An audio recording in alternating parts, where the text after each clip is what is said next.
What's up, everybody? Hope you're having a great day. Welcome back to another episode of the Bourbon Pour. I'm Jordan. I'm Brian. Today, Brian, you brought over another one, a Redwood Empire Pipe Dream 101. So, when was this actually released? We were kind of... It's been out for just a little bit, but not too long. Okay. I didn't really actually look on the release date, but I want to say it's been out for a couple months. Okay. I had never seen it, and we went over. I was off for the holidays, and we went on a little bourbon trip and went down to Louisville and kind of drove around and hit some different places. This was at a Kroger's. Okay. And Kroger liquor stores in Kentucky are nothing like Kroger liquor stores here in Indiana. You get a little section that's got like 5 bottles in Indiana. This one has a whole store that's so it's pretty nice. It was really cool. They had barrel picks. Yeah. It was like walking into just a total wine and more type selection. Didn't have a $18 Knob Creek though, did they? They did not. They did not. Our local Kroger sold that for a while. Yeah. I think Brian and I bought them all, and then they quit. Yeah, unfortunately, they went away from it. Little joke. But yeah, so this is the Pipe Dream. It's the 101 proof, release 1. I don't know if there's any other elements they give on that. I probably should have looked at that before we filmed. But and Redwoods, they do some good stuff. The regular Pipe Dream is good. The only one that I don't like from them is the one that everybody loves, the Grizzly Beast. Yeah, I don't like that. I'm just not a big fan of that one. Yeah. But this one, I have tried this one prior, and it's. I think you're going to be pleasantly surprised. And this does say distilled in California, Indiana, and Kentucky. So they put a little bit of their own distillate in it, blend it with what I believe to be MGP, somewhere in Kentucky. Maybe Bardstown, maybe another Heaven Hill, or the Pipe Dream's a little lesser proof. I can't remember 90. exactly. 90. Okay, so you're 101 on this one. So that in my neck, that's what I like. I like the around 100 to 110. That's kind of my sweet spot, yeah, right? Yeah. So this one Cool. definitely hits those categories. Well, I haven't had a lot from Redwood Empire, but I like a lot of Redwood Empire stuff that I have had. So I'm excited to give this one a go. Lost Monarch is good. Pretty good. And then the cash strength offering is one that I really good. Wanted to try that I haven't yet is the weeded one, Screaming Titan. Mm-hmm. I think that'd be a cool one to try. So I think I've had that. You've had that one? I'm trying to think I know where Tom has a did. bottle, so I'm surprised I haven't tried it. Yeah. Or maybe I have tried it and just don't remember it. But all right, let's give this one a nose here. Excellent rye spice. Yeah, it smells like it's going to be a lot higher proof than 101, which is probably honestly the rye coming through. There's a little bit of a fresh oak kind of smell to it too.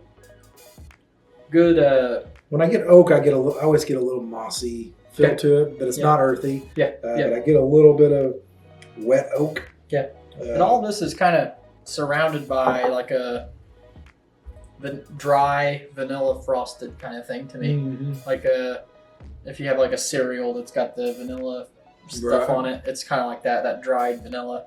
I don't know if that makes any sense, but it's got a little grain note to it too. Got some pretty good legs on it. Yeah, I noticed that too. I was viscous. actually going to say that. Enough smelling. The most important thing is, what does this taste like? Let's go in for some Pipe Dream 101. How much did you say that was? I believe it's around $45. Stop what you're doing. Go and find it. Yeah. That. I'm using velvety a lot. It's velvet, creamy, but then it's got a nice spice bite that just falls through the whole mouth. It's got an excellent spice bite. Yeah. That is truly, does really good. That might outdo the spice bite that you get on Maker's 101. Because that's what I like about Maker's 101. I think it just it punches you. Yeah. With that spice rye taste, and this one I think is right there with it. This I would say could be considered a new go-to bourbon. I hesitate to use the term daily drinker. I don't really like that term. I'm gonna go with go-to. That's the new daily drinker is the go-to. Right. I think I might like that better than Wild Turkey one. It's got a good burn and it's got a good flavor. Don't pass out, everybody. I might like this better one. Yeah. Really, this is like got a lot going on. Price point, I think is good. Yeah. Which I had said prior to the video, because I already had it. I knew it was good. That I really wanted to see how it does stand up against the other 101 products. So I've mentioned Maker's Mark and then the Wild Turkey 101. Yeah. I think that would be a cool blind just to see. It is a little bit more, but not much. Right. So I think 45, you can get the Maker's Mark anywhere from about 35 to 38. Yeah. And then Wild Turkey 101, you're 25 to 27 bucks, depending on where you're at. It's gone. Some It's markets gone up. a little lower. Yeah. But all at a good price point. I'm kind of with you. I think Maker's Mark 101 is probably one of my favorite pours. Yeah. Standard pours. Right. Sure. But I think this might be better. Yeah. Yeah. You have to consider it for what it is. You know. Is this the bourbon of the year? No. Right. Right. It's. But like, yeah, you're right. Like for standard offerings and like what I was saying. I'm guessing if they're going out 101, they're going after a market. Yes. You're not going to go up against Wild Turkey Right. and not try to compete with it. I'm assuming. Yeah. I don't know their strategy.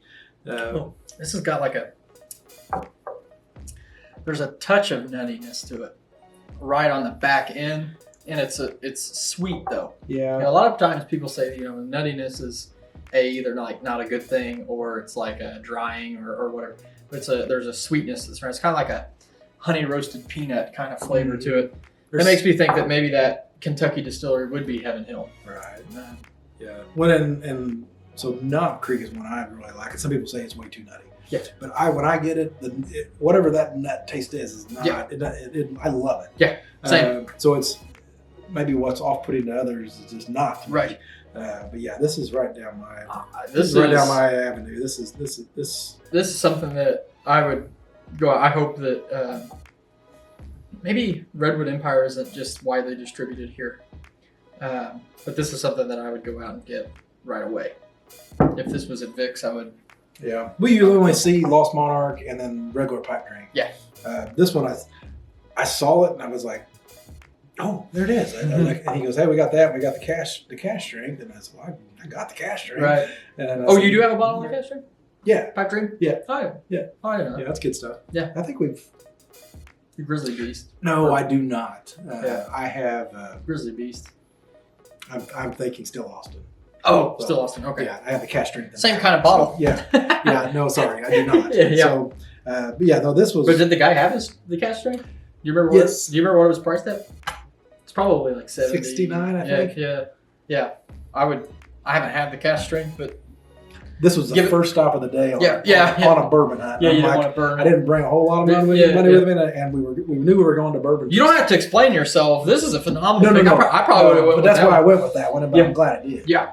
Because I think I would have made the same choice, and I think you probably haven't had the cash drink, but you probably made a good one because this is big fan. Right. Big fan. Right. Yeah, I don't think it's definitely something you can. It's got a little turkey smell to it, though. You can kick back and enjoy that, and then you can savor it, and definitely. I wouldn't mix it. This is too good to mix. It's too good to mix. Now, Wild Turkey, because of the price, you will mix that with other stuff. But this one, I would at $45, I ain't mix it. Yeah, that's you get a good Kentucky hug. Mm-hmm. And you know what? Speaking of which, this is a California distillery. Our hearts and thoughts and our prayers are with anybody impacted by the wildfires out of California. It's a terrible thing.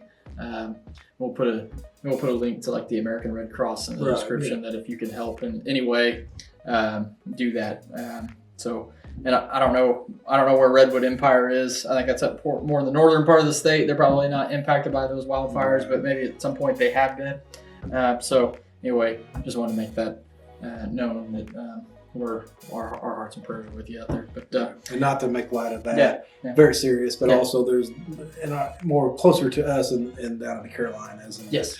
Down through that area, they got decimated with the flooding. Yes. So there's a lot of places out there that need help. Georgia. And if you're able to assist, by all means do so. Yeah. And at the time of this filming, there was a big snowstorm that went through like Louisiana and Florida and all that. And I don't know if there's anything that is impacting people there. But you know, by all means, anytime that you can help somebody, do that. So, but I'm sure all the people who watch our channel already know that, because we do have a fantastic community. All right, well, we want to end this episode the same way that we always do. First, I want to say thanks, Brian, for bringing this by, because I really enjoyed it. But we're going to end this episode the same way we always do, and that is, when you're with your family and your friends, always share your whiskey.